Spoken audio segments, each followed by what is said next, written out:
بسم اللہ الرحمن الرحیم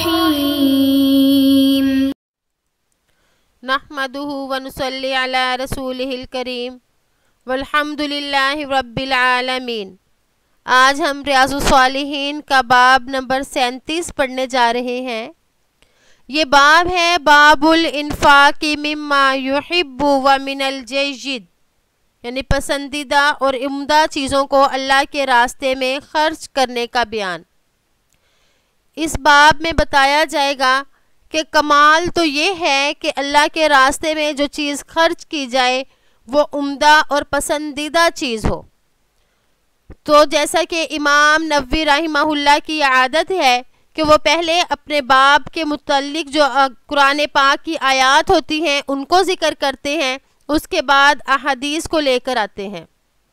تو یہاں پر بھی انہوں نے ایسے ہی کیا۔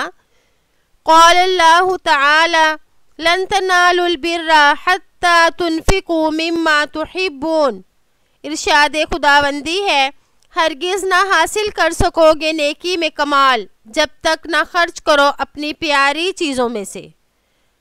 یہاں پہ فرمایا البر، بر کا جو لفظ ہے یہ کئی معنوں کے لیے مستعمل ہے، یعنی بر کا معنی انعام بھی ہے، جنت بھی، بھلائی بھی اور احسان کی وسعت بھی، سچائی بھی اور طاعت وغیرہ کئی معنوں کے لیے آتا ہے۔ تو یہاں پر مطلب کیا گیا کمال با کمال نیکی، یعنی تم نیکی کے کمال کو نہیں پا سکتے جب تک کہ عمدہ چیزوں کو اللہ کے راستے میں خرچ نہ کرو۔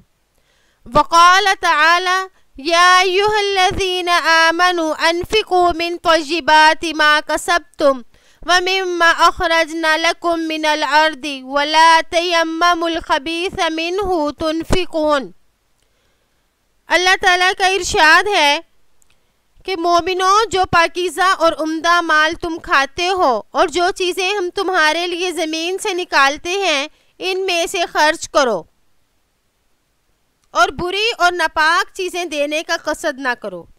طیبات، یہاں پہ طیبات سے مراد حلال اور حلال چیزیں ہیں، پاکیزہ سے مراد حلال چیزیں ہیں، جیسے کہ حدیث میں آتا ہے کہ آپ صلی اللہ علیہ وآلہ وسلم نے فرمایا جو بندہ حرام مال کما کر خیرات کرتا ہے تو اس کی خیرات قبول نہیں ہوتی۔ تو اس لیے یہاں پر جو پاکیزہ ہے اس سے مراد حلال ہے۔ وعن انس رضی اللہ عنہ قال كان ابو طلحة رضی اللہ عنہ اکثر الانصار بالمدینة مالا من نخل وكان احب امواله الیہ بیرحا وكانت مستقبل المسجد وكان رسول اللہ صلی اللہ علیہ وسلم يدخلها ويشرب من ماء فيها طيب۔ قال انس فلما نزلت هذه الآية لن تنالوا البر حتى تنفقوا مما تحبون قام ابو طلحة إلى۔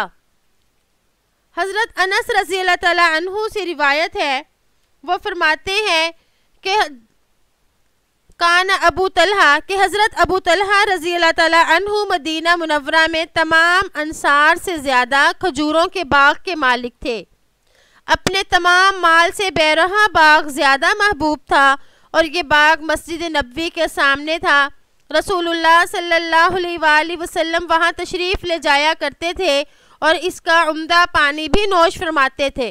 حضرت انس رضی اللہ تعالیٰ عنہ بیان کرتے ہیں جب یہ آیت نازل ہوئی کہ تم کبھی نیکی کو حاصل نہیں کر سکتے جب تک کہ تم اپنی پیاری چیز کو خرچ نہ کرو گے، تو حضرت ابو طلحہ رضی اللہ تعالیٰ عنہ گئے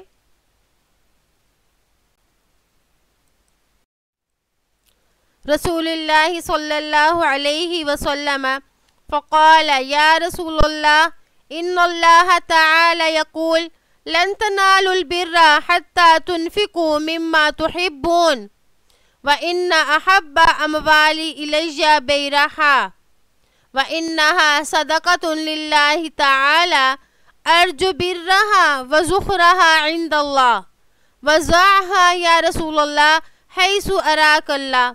فقال رسول الله صلى الله عليه وسلم بخ ذلك مال رابح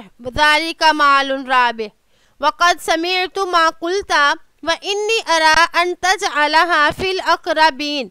فقال أبو طلحة أفعل يا رسول الله. فقسمها أبو طلحة في أقاربه وبني عمي.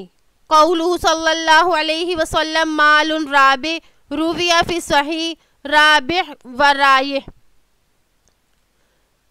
تو رسول اللہ صلی اللہ علیہ وسلم کی خدمت اقدس میں حاضر ہوئے اور عرض کیا کہ یا رسول اللہ، بے شک اللہ تعالیٰ نے آپ پر یہ آیت نازل فرمائی کہ تم نیکی کے کامل درجے کو نہیں حاصل کر سکو گے جب تک کہ تم اپنی پیاری چیز کو خرچ نہ کرو گے.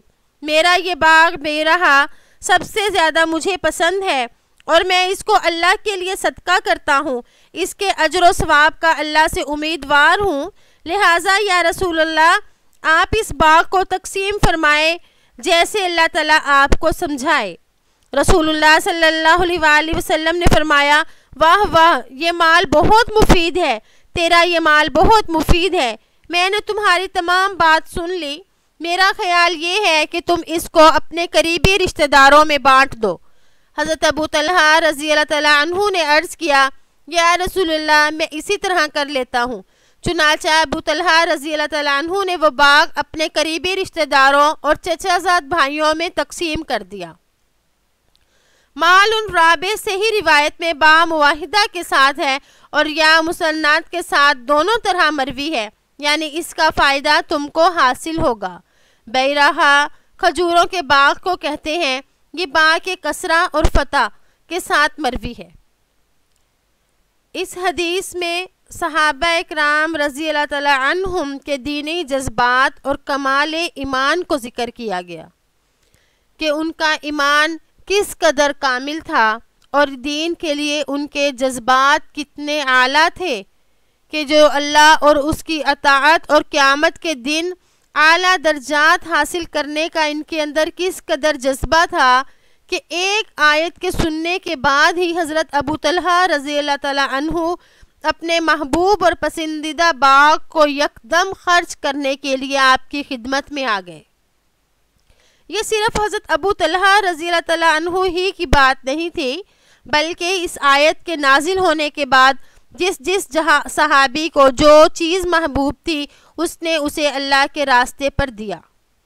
مثلا حضرت ابن عمر رضی اللہ تعالیٰ عنہما فرماتے ہیں کہ جب مجھے اس آیت کے نزول کا علم ہوا تو میں نے ان سب چیزوں میں غور کیا کہ مجھے کون سی چیز اللہ تعالیٰ کی دی ہوئی چیزوں میں سے زیادہ محبوب ہے.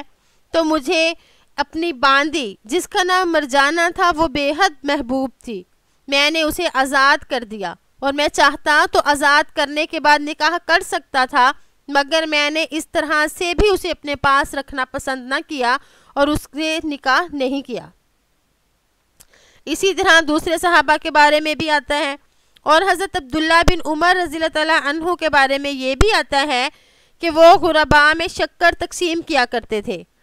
تو ان کے خادم نے کہا کہ اگر آپ شکر کی جگہ دوسرا کھانا تقسیم کر دیں تو زیادہ بہتر ہے. تو حضرت ابن عمر نے فرمایا اللہ تعالیٰ نے فرمایا لن تنالوا البر حتی تنفقوا مما تحبون، اور مجھے شکر زیادہ پسندیدہ ہے اس لیے میں ایسا ہی کرتا ہوں. تو اسی طرح صحابہ اکرام سے بہت سے واقعات مروی ہیں جو اس آیت کے نازل ہونے کے بعد انہوں نے اس آیت پر عمل کرنے کی وجہ سے اپنی محبوب چیزوں کو اللہ کے راستے میں خرچ کیا، اللہ کے راستے میں دے دیا. تو اللہ تعالیٰ سے دعا ہے کہ اللہ تعالیٰ ہمیں بھی یہی جذبہ ایمانی عطا فرمائے کہ ہمیں اللہ تعالیٰ اور اس کے راستے سے زیادہ عمدہ اور پسندیدہ کوئی چیز بھی نہ ہو. ہم جب بھی اللہ کے راستے میں خرچ کریں تو عمدہ چیز کو خرچ کریں، نہ کہ اس چیز کو خرچ کریں جو ہمارے کسی کام نہ آتی ہو. تو اللہ تعالیٰ ہمیں ان احادیث پر، اس قرآن پاک کی آیت پر اور اس کے علاوہ اپنے تمام جو اللہ تعالیٰ نے علم، تمام احکام جو نازل کیے ہیں، اللہ تعالیٰ ہمیں ان سب پر عمل کرنے کی توفیق عطا فرمائے. امید ہے کہ آپ کو آج کا سبق سمجھ آ گیا ہوگا. السلام علیکم ورحمۃ اللہ وبرکاتہ.